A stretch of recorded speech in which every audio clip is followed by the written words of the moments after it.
Welcome to the Beau Show. The Conservative Political Action Conference, or what most people refer to as CPAC, took place in Orlando, Florida recently. And I was there to see what speakers would be addressing the crowd, as well as the general energy and tenor of the conference.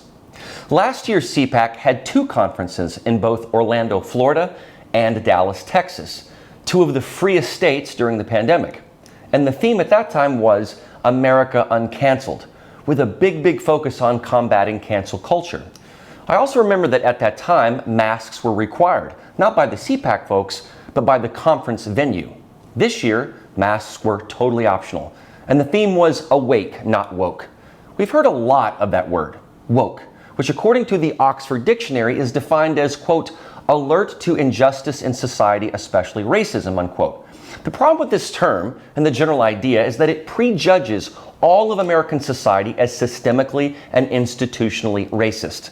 With that presumption, any act can be deemed racially unjust.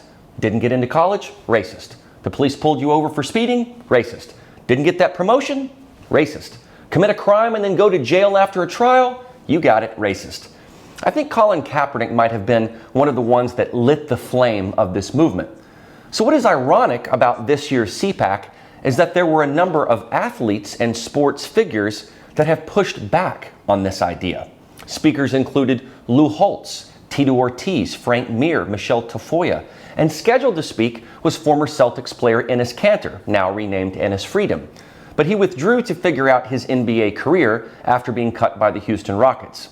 Enes has been a frequent critic of China and even the NBA's relationship with China, so his position is precarious. In spite of all of this, CPAC had a lot of energy and youth. Donald Trump was a keynote speaker and rang the potential bells of 2024. Former Democratic presidential candidate Tulsi Gabbard was a keynote speaker at the Ronald Reagan dinner. And even stars like Dr. Oz were on hand, who was actually running for office in Pennsylvania.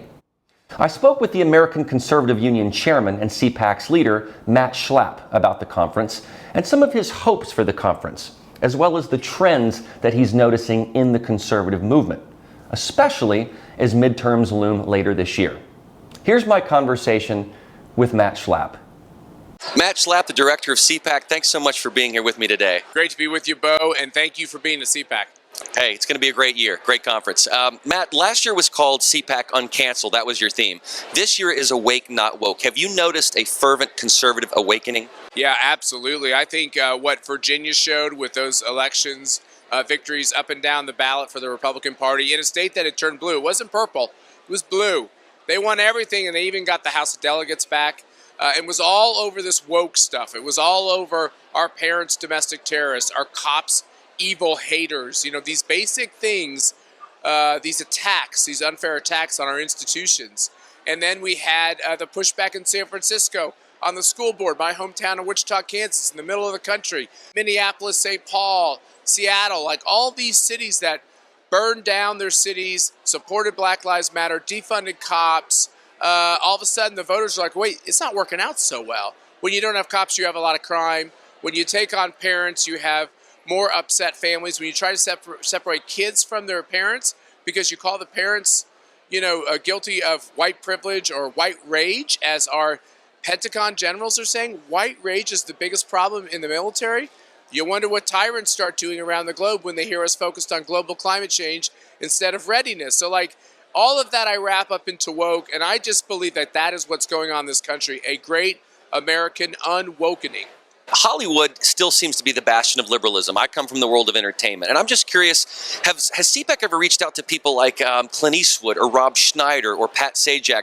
And do you think those actors would come to speak at something like this? Yeah, absolutely. We have Kevin Sorbo here, who was Hercules. Yes. And his wife, Sam. We have people from the world of sports. We had Michelle Tafoya, yep. Which was a great conversation. I say that because I was involved in it. We invited Enes Freedom, and as soon as we announced it, he lost his NBA contract, but he wanted to be here. Yeah, I heard about that. He got canceled because of it. We have Lou Holtz, the famous football coach who won the national championship. Tito Ortiz, who I interviewed yesterday. And Frank Mir here from the world of MMA. So, I think we're getting more and more of these people who are stepping out and saying, there's a loss to being associated with loving America. There's some financial loss, but I'll take it on the chin and let's go save the country. Well, last night at the Ronald Reagan dinner, you had one of your keynote speakers was Tulsi Gabbard. That's right. And I'm curious, did you get any blowback from that? And how did her message go over with the crowd? Some people didn't like the decision because they felt like, she's a Democrat and she's voted on things that they would disagree with, that we would disagree with.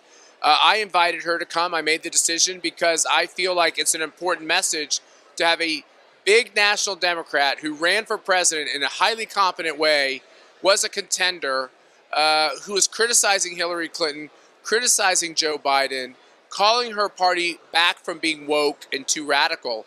Tulsi Gabbard isn't woke. If that's the only thing she and I agree on, that's a very important thing. I'd rather have a liberal Democratic Party than a Marxist Democratic Party. When you have a Marxist Democratic Party, you simply can't come to any agreement on anything, including national security. We got to pull that party back, or the party needs to go away. You and Mercy have a very strong pro-life record. Yeah. And some of the folks that have come to CPAC were concerned that it might not have as much of a strong pro-life message, particularly in a year where Roe v. Wade could be overturned. I wonder if you could speak to that. Yeah, we always say every year we should have a pro-life panel. And I broke that. I was like, I don't want a pro-life panel. And they're like, why? I was like, because I think everything's pro-life that we talk about. Everything should be life-affirming. Yeah. And we've tried to take that spirit in what we talk about with so many issues. Now, we'll have speakers that are for abortion and for legal abortion, and we have people here with disagreements on almost every major issue. That used to be a problem for us, and my belief is that should not be a problem. If you agree with this movement on a couple of things, like if you just think taxes should be cut or the government should do less, we want you a part of this coalition. You might not check every box that a conservative would normally check. You should feel welcome to come here. There's a lot of non-Republicans here. There's a lot of non-conservatives here. There's a lot of people who just are here because they love Trump. Yeah. There's a lot of different reasons why people are here. Some people are simply here because they hate socialism. Right. And they're still trying to figure out their views, and I think we should welcome them with open arms. But on the pro-life question, I think that's foundational to having a society that that can proceed and be welcoming and grow. By the way, population has a lot to do with economic growth, and so I just think it's imbued in throughout the conference. It seems like you've united a lot of different types of people that come to this conference. We Congratulations on an excellent CPAC. Good. I hope we have 2 more days of it. Exactly, we will. Appreciate your time. Thank you so much. One of the speakers at CPAC was John Schnatter, whom you will know much better as Papa John of Papa John's Pizza, one of the largest pizza companies in America. You may recall that Papa John ran into some controversy when the NFL began putting its head in the sand with regard to the national anthem protest, which hurt Papa John's business as a huge NFL sponsor. This became really the Pandora's box of wokeness, as I mentioned previously. And then Papa John was on a conference call with his PR firm, laundry service Wasserman Media Group, uttering a racial slur in 2018, which was taken out of context as he had attributed the term to Colonel Sanders of Kentucky Fried Chicken. The PR execs can be heard after the call almost admitting that they were setting him up and facilitating his demise, which of course did happen when that tape was leaked. Schnatter apologized and stepped down from the company, and it clearly damaged his reputation. And he lost the very company he built from scratch.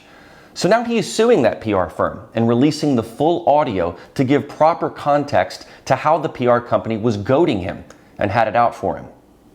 This really speaks to CPAC's theme of awake, not woke, and how the left has tried to take control of the NFL and major companies. Have a listen to my conversation with Papa John Schnatter. John Schnatter, thank you so much for joining me today. Appreciate you Having being me, on Beau. here. Appreciate John, you. you are Papa John. You are the Papa John. And you've said that the Papa John story debunks leftist ideology. Tell me what you mean by that. Well, the American dream. If you're living the American dream, you did it the hard way. You did it the long way. You did it the right way. And free markets, freedom of speech, voluntary exchange, freedom of expression, freedom to go about your day without being censored or messed with by the government. That's what the founders meant when they said liberty. Liberty is you can go about your day and the government won't mess with you. So Papa John's was a history and a story, an example of what you can do if you work hard, get ahead, and do it the right way. not only did it make me wealthy, it made a lot of people around me wealthy. I think we started with $1,600. The company today is worth some $4 billion. Well, between $1,600 and $4 billion, there was a lot of folks that got really wealthy. And the whole mindset of, well, you can't do it the hard way. You can't start a business and be successful. You need big government to help you. Big government, big brother doesn't look over your shoulder and guide you. You can't be successful. So Papa John's, we did it the right way. We did it the hard way. And we set a model out for every young entrepreneur in the country and in the world that it can be done. Well, you've not shied away from this controversy over this racial slur in this audio tape. My understanding is that you have released the full audio and you're going to be suing now because you think it was a setup. Can you go into that and explain? Well, they taped the conversation because it was a setup, and they accidentally left the mic on, so we had a hot mic. So after it was over, they told what they were up to. They told on themselves. So the part that got leaked to Forbes actually was not what I said, but they misconstrued it and they changed it around, mischaracterized it, took things out of context. But the tape afterwards gave me the mindset, the truth of what these people were supposed to be doing. So, I mean, I feel like the luckiest guy in the world, because if I don't have that tape, it's my word against theirs. You know, right? What did he really say? We have a tape. We have the truth. We know it was a setup, and we go to trial here in the next 3 or 4 months, and we feel really good about this in front of a jury. This is crazy that you pay a supplier, an agency, laundry service, who is owned by Casey Wasserman, who's friends with Epstein and Clinton, been on Clinton and Epstein's jet together, is involved with a company that is notorious for degrading women and nefarious behavior with women in the company. The board of directors pays this company $5 million to set me up as a racist and then goes along with it. So we feel really good about it. I think justice will be served. And then the main thing here is let's get on and get on to the next adventure. Let's get on with our life here. Well, you know, you got canceled. I remember CPAC's theme last year was America Uncanceled. And you were canceled in this powerful way. I mean, you're financially obviously very well off from the company, but has it been tough trying to get your reputation back? Has that been a tough thing for you? I've been out for 3 years. I've never had anybody come up and say a negative word. Not one time. In the black community, for some reason, they didn't go along with this, and they've embraced me. But usually, you know, there's a saying, the masses don't get it. The masses are asses. Yep. For some reason, they never bought into this whole thing. They knew it was a setup. And how the average man and woman had the intelligence, the wherewithal to know that this was a bad deal. I don't know how they did, and they did. And I think it's because we did this the right way. We brought everybody along with us. We brought everybody up. And I think when, you know, this went down, people went, no, this doesn't make sense with this guy's character. But I really haven't had to worry too much about that, with the exception of like sponsors, ball teams, that kind of thing. They've been a little bit hard, but they're also run by the leftist organizations. So it wasn't the black community, it wasn't the people of America that really frowned on me. It was more or less elitists, white elitists at that usually lean to the left. Well, I'd love to continue that, because when you were with Papa John's, you were talking about, you were kind of ticked off at the NFL for your business getting punished because they wouldn't handle the protest situation. Is it weird that we live in a world now where your business was punished, but now companies are rewarded for embracing leftist ideology? Yeah, I wasn't talking politics. I was talking to Goodell, and I wasn't sort of pissed off. I was real pissed off. Here we're spending $40 million a year with these guys, and their behavior by letting this go on created a debacle, hurt ratings 20%, and hurt my franchisees, hurt my small business owners. So as a sponsor, I think you have a legitimate gripe if the guy at the top of an organization is doing things or not doing things that hurts your business. But the whole cancel culture thing and the woke deal is, if you're Delta Airlines, fly the airplane, get your act together on your service. You know, don't lose the baggage, don't tear it up. If you're Coca-Cola, get out of politics, stop it. Tend to the business of selling Coca-Cola. Papa John's sell the best pizza, but rewarded, I think, look at the Olympics. Look at the NBA, it's going down the tubes. Yeah. Look at, so these companies, they get in that political arena. Papa John's right now is playing all kinds of politics with gender and sexuality and all that. And it's like, you know, stick to your guns, stick to making pizza.